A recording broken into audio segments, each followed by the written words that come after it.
Hi, and thanks for joining Inlaw Investments for another video tutorial. What we're going to be covering in this particular tutorial is timing, and is now a good time to invest in real estate? If so, why? What are some of the political and economic indicators which would lead us to that conclusion? And before we go any further, I'd like to take just a moment and make a very clear and plain disclosure here. We're going to be covering quite a bit on the economy, things that have happened over the last 10, 12, 14, 16, 18 years. In no way is this meant to be a political commentary. This is not meant to lean either to the left or to the right. If you really want to get down to it, over the last 6 to 10 presidential administrations, there's plenty of blame to go around to all of them. So that being said, let's go ahead and take a close look at when is the best time to invest in real estate. And starting right at the top, the U.S. economy in general has experienced a more dramatic roller coaster ride over the last 12 years than it has during the preceding 226 years that this country has been a nation. Now that includes the Great Depression, World War I, World War II, the Industrial Revolution. We're covering a lot of ground here, folks. And the economy has been on such a wild roller coaster ride here recently that it's kind of amusing if you are an economist like I am and are willing to go ahead and look at it objectively. Number two, the U.S. economy has experienced both explosive growth and catastrophic decline. And that's in all of its financial markets. That's including the U.S. Housing Price Index.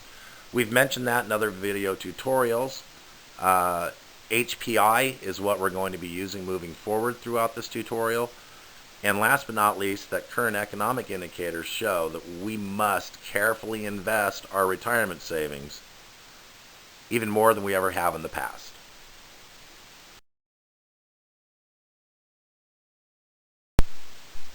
Now, we're not just going to look at real estate itself and the real estate market over the last 12 to 14 years. We're also going to, as I mentioned, take a broader overview of the entire U.S. economy. This includes lending practices, financial markets, the stock market. So let's sit back and take a real objective view and get a better understanding as to where we're at economically and why real estate might be a pretty smart place to put money. But so far as real estate, the boom real estate years of 2000 through 2006 went hand in hand with an explosion in the U.S. credit markets. Now this included loans made to unqualified buyers to purchase homes, people that should have never been given a loan and had no ability to really service that debt. The next thing was massive credit card ability to every segment of the American public. And there was an almost unlimited amount of credit, regardless of past history and the ability to service the debt that people had acquired.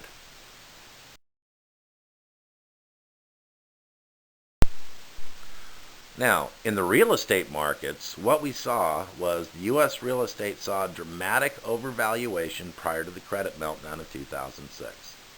So with home prices skyrocketing, homeowners were actually able to take out loans based on unrealistic home values that were tied to the real estate roller coaster ride, which got a lot of people in trouble. Quite often, people were offered 100% financing on their home. And in many cases, people would take out 120% of the actual value of the home. The reason why, and the reason why banks were more than capable of doing this, was because of this crazy upward trend in real estate and the housing price index. People would look and say, well, my house is worth $100,000 today, but in the direction that the market is going, it'll probably be worth $120,000 in 6 months. So the banks were willing to lend not just on current equity in the house, but perceived equity that was tied hand in hand with the homes gaining more value. So it wasn't just, it was an insane way to borrow money. The other thing that happened there was that unqualified buyers were empowered to take out loans that they were not able to afford.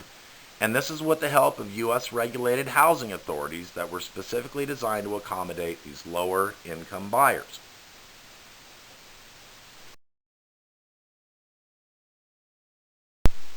So, a little ways down the road in this presentation, we're going to cover those unqualified buyers and where the government had a little bit of complicity in those loans.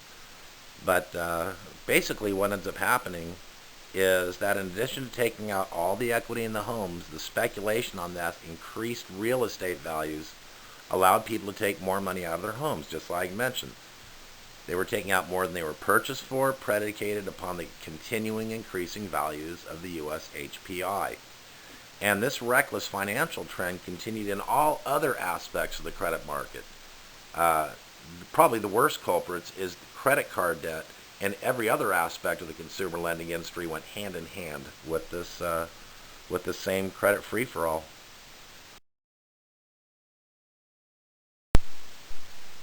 So, not to date myself, but when I was in high school in the early 80s, uh, if we look closely at this chart, back when I was a kid, personal savings was well above what the household debt was. So, regardless of what the household debt was, personal savings most definitely offset that.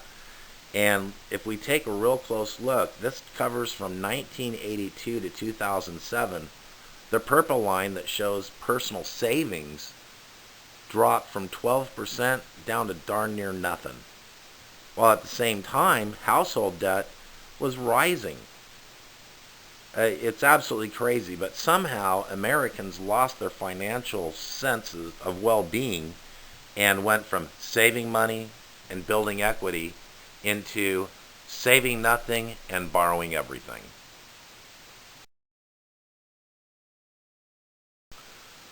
Now, when borrowing at an unprecedented rate, you have no more savings left, you have no equity in your house.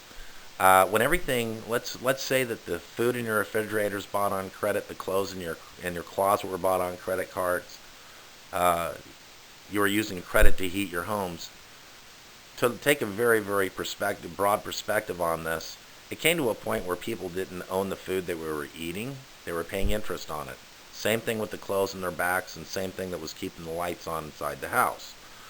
However, in 2006, that unlimited credit came to an end, folks. That's when we started to experience this crash in housing and the crash of the markets and the collapse of the banks. And when this unlimited credit came to an end, which was primarily caused as a result of the U.S. housing price index readjusting to realistic levels, assisted by subprime default loans, the whole bubble started to collapse. Now, Americans were carrying on average $23,000 of high interest credit card debt. Now, that high interest credit card debt would be jacked up 3, 4, 10, 15% every time a payment was missed. So what may have started out as a 6 or 7 or 8 or 10% credit card quite often went up to 29 and 35%. It made people absolutely broke. And what we ended up with was the general population was no longer able to obtain any additional credit to prop up this financial Ponzi scheme that Americans had grown accustomed to. People were living well above their lifestyles, living in homes that were far beyond their means, driving expensive cars. It didn't matter. As long as more credit was given, people gobbled it up, spent it, and went back for more.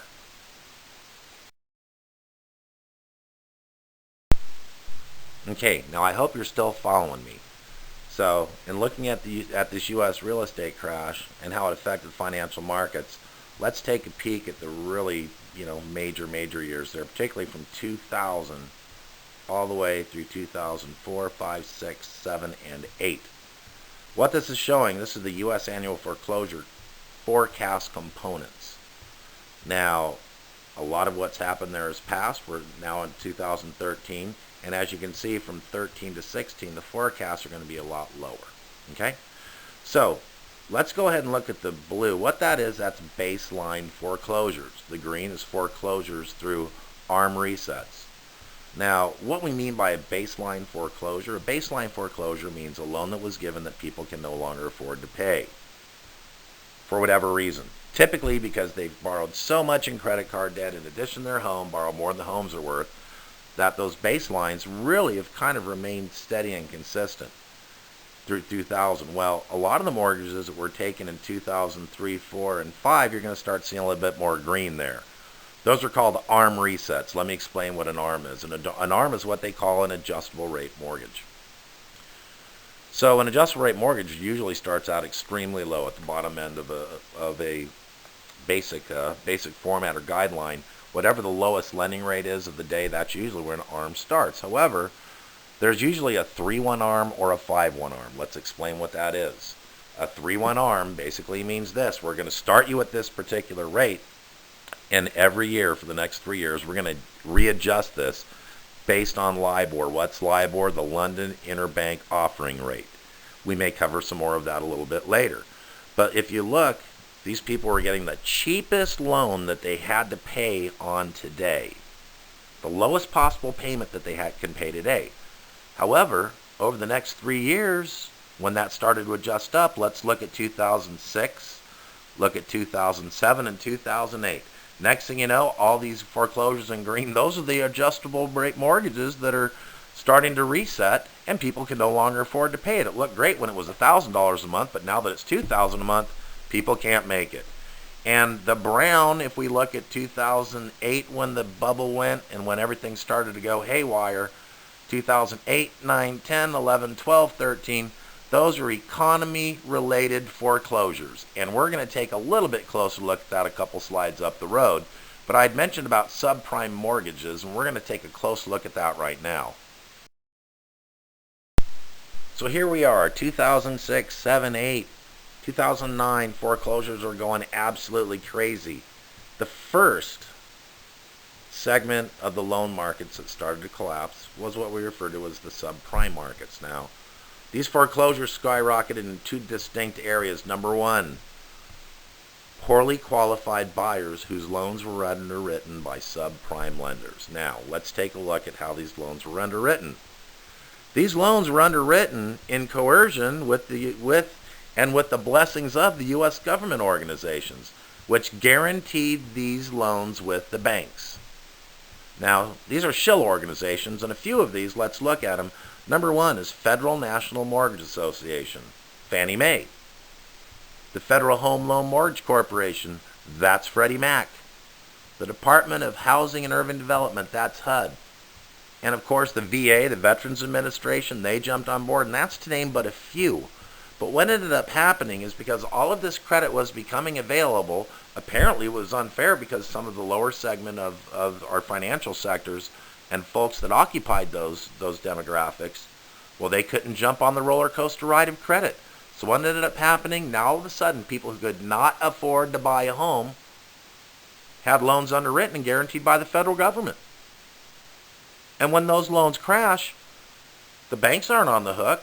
It's the government that has to pay off those loans. And this is how the government got themselves in trouble. And this is where the whole banking and economic bailout of the U.S. government, well, folks, the truth of the matter is the U.S. government was complicit in the collapse of these financial markets. And that's part of the reasons why.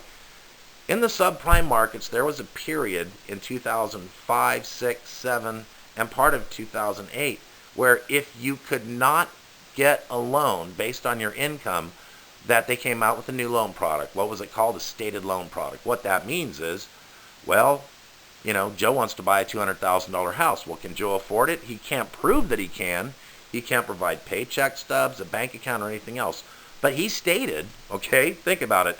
Joe said, hey, you know what? I make $100,000 a year. I can afford the $200,000 house. And those loans were underwritten sight unseen.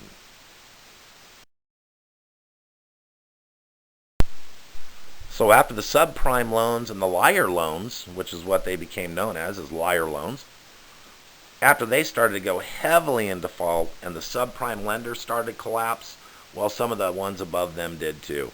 So the other area where these foreclosures skyrocketed, the second area, is homeowners who had borrowed more than the value of their home and took out home loans for overvalued real estate, which then readjusted, typically to less than what they paid for it. Many of these people took out those arms that we talked about earlier ago. They started out low and adjusted upward each year based on the LIBOR.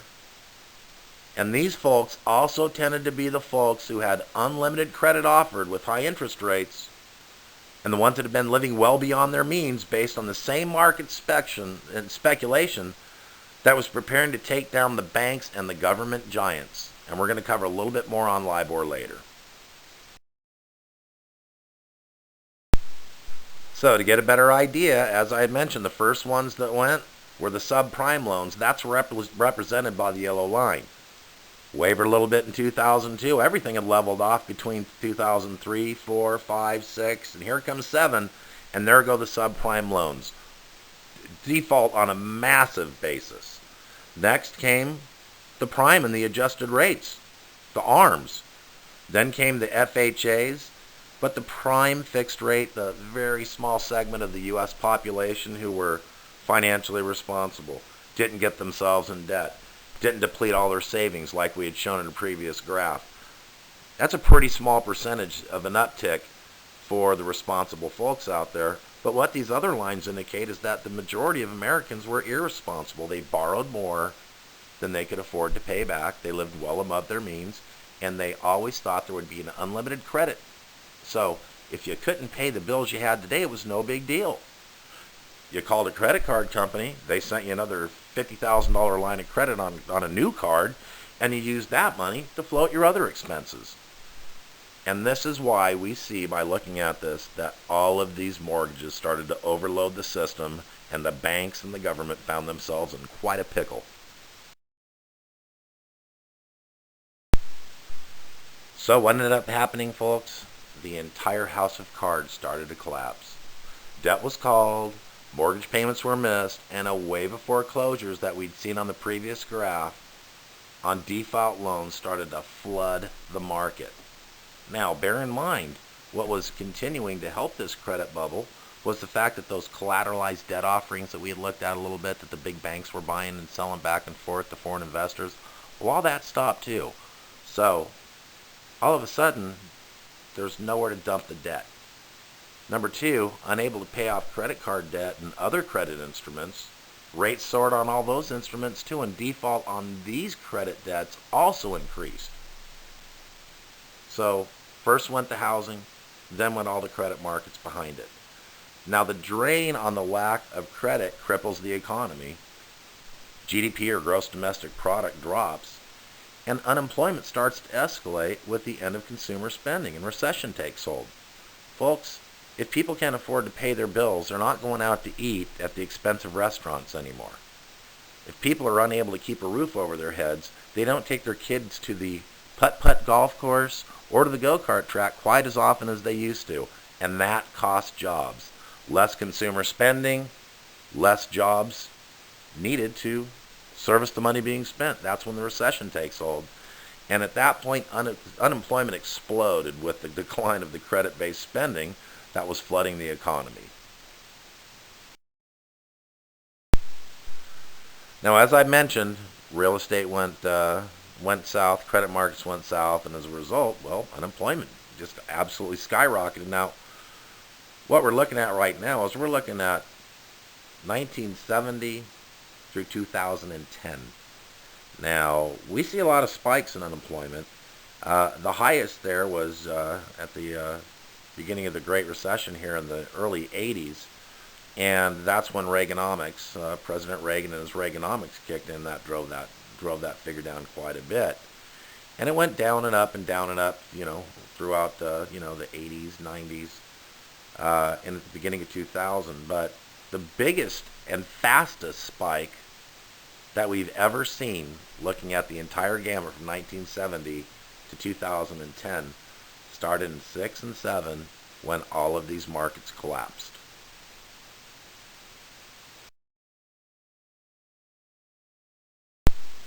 And, well, folks, that's when the domino effect started. The government organizations, Fannie, Freddie, HUD, FHA, VA, all those guys that guaranteed the loans on bad real estate, they pay the banks off on the unpaid balances, the UPBs. So in other words, whatever the amount was, whatever the principal amount was at the time of the default, the government paid off the balance of that. So on all those default loans, the UPBs are paid out by the government. Next, the government further pays off all the other obligatory debt, while the banks pursue the borrowers for deficiency balances on all the loan types in addition to mortgages. The largest insurers in the country, which turned out to be one of the biggest bailouts right after the banks, Well, they can't cover those deficiency spreads anymore, and they go belly up. And they also require a bailout in addition to the banks. Then the car manufacturers, they also receive a federal bailout. Of course they're going to have a problem. With no more money in the economy and no more credit available, who's going to buy a car? So they have to get bailed out. And then the economy went into a deep recession.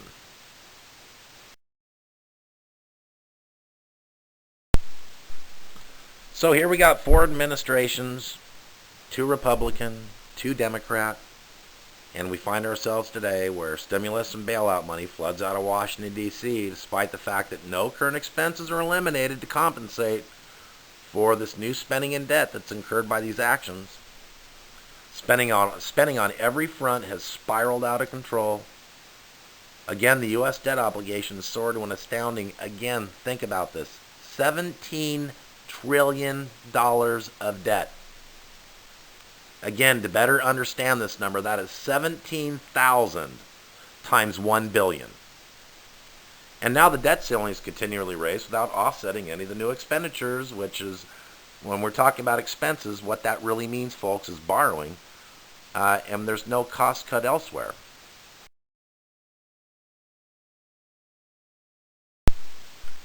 So again, as mentioned before, I made a very, very specific disclaimer at the very beginning of this. This is not meant to be a political commentary, folks. As I mentioned, by looking over the last 15 to 16 years, we all see that there's plenty of blame to go around to both Republicans and Democrats. Plenty blame to be passed from one administration onto the next, and vice versa. So let's go ahead and take a look at the U.S. economy now. According to the U.S. Census Bureau, 1 in 3 families in America are living below the poverty line, which basically is people that are earning less than $23,500 for a family of 4. 42% of Americans state they are worse off than they were a year ago in this post-recession America. 91.8 million Americans are no longer in the workforce. Out of a population of 340 million, that represents about 20%. In a post-recession America, there are 9.6 million more unemployed Americans than there were since 2009. And the official unemployment rate is 6.7%. When taking into account those that are no longer seeking work, that number jumps up to 10.2%, and that is straight from the Bureau of Labor Statistics.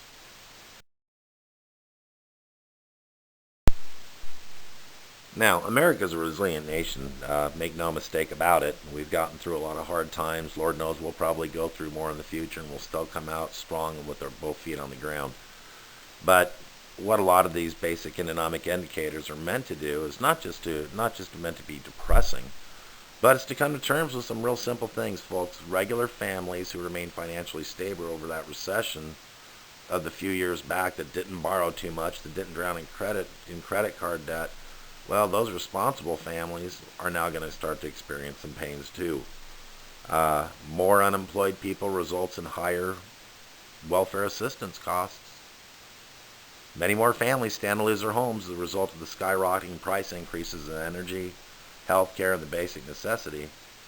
And what this does, if more homes are lost, this creates additional renters in the future.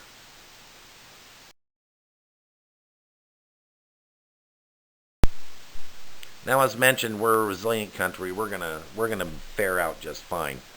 But in watching the housing prices go up and down, and watching the personal savings go down as opposed to personal debt, what this lets us know right now is that of all the markets to invest in, all these different commodities, stocks, bonds, CDs, muni bonds went from $100 a share to zero. Real estate has never ever resulted in zero. So regardless of where the economy goes, it's pretty, it's in pretty bad shape right now. Again, I think we'll get out of it. But that tells me, particularly with more people that may be becoming renters here shortly, the time to invest is now. Prices for rent have remained steady with an upward trend. In fact, rents are going up. Very few new mortgage loans are approved, hardly any. The amount of renters is sure to increase and likely won't decrease for many, many years. The credit markets are anemic. In fact, my company is one of the very few that's actually loaning money to investors to buy properties. And the housing price index has adjusted to a realistic position.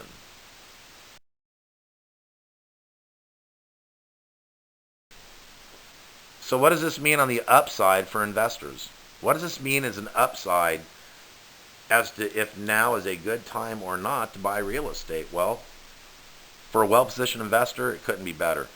Very few new loans are being guaranteed by the federal government following the last fiasco. Okay? That means if you're a property owner and you've got a responsible family that would have definitely qualified for a loan as little as 5 or 6 years ago,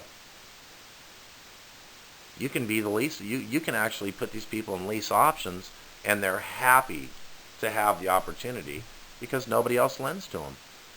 Now, the credit markets that originate loans for investment properties is extremely anemic, folks. One of the things that makes Inlaw investments such a valuable commodity for the investors that we work with to build portfolios with is that we actually provide financing on investment properties. The credit markets don't originate those loans anymore. And with historically low interest rates for home loans, refinancing is at all-time low, which means that if you take advantage of the Inlaw financing program, when you're ready to refinance out, you'll probably get an extremely low rate. And most importantly, pay attention.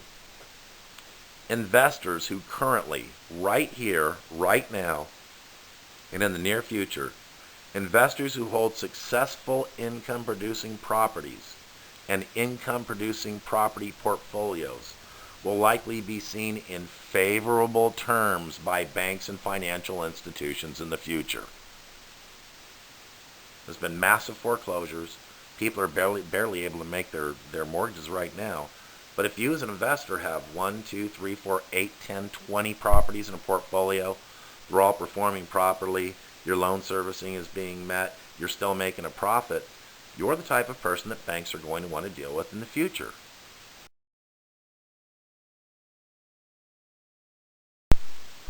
And here's my point, folks. If ever there was any type of graphic, any type of hard information, any type of hard lettering that would drive this point home about buying investment property now, I want us to take one look here at this screen. This is from the Standard & Poor's indices from Case-Shiller, following house price indexes, the HPI, and also from the U.S. Bureau of Labor Statistics. Take a look at the first part from 1987 to 1997. Rents expensive. Very few homes available. Rents went up. Now we kind of hit an even point there at 2001, and throughout the entire housing and financial crisis, buying expensive went down, and rents were offset. Now if we look at the end of this graph, folks, in 2011, the ratio of collecting rent compared with the advantages of buying inexpensively have about leveled off. In other words, you can buy inexpensively now and get a good rent. When these two lines adjust, that is the absolute optimal time to be investing in real estate. The time to invest in real estate is right now. So to go another step further, the reason why to invest in real estate, the time is now, is that if you are buying in stabilized markets, you will be well off if you are buying below the higher end of the housing price index. That's something that we here at Inlaw Investments do on a daily basis. If you are buying in proper areas, you will be able to pick and choose tenants. We don't put anybody in what we call saturation markets, and we're nowhere where there's a proliferation of renters. If you're financing properties, the ability to refinance will be optimal down the road. In other words, very, very little investment property financing is even offered anywhere in the country. We offer financing internally underwritten. If we're financing properties, then banks don't need to worry about originating the loan. All they have to do is look at your equity position, and they're more than happy to see one investor that they can make 5 or 6% off of, for goodness sakes, when they can't even originate new loans.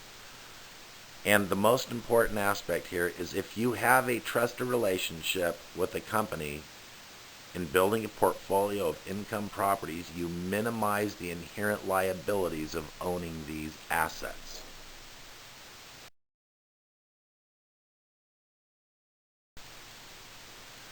As all the indicators show, now is the time to invest, particularly when you've got a relationship with a trusted source where knowledge, integrity, trust, commitment, understanding, all the values that our company embraces. If you understand that now is the time and you're ready to make a move, please contact us for more information. Investment properties available. Please contact info@Inlaw Investments. Thank you.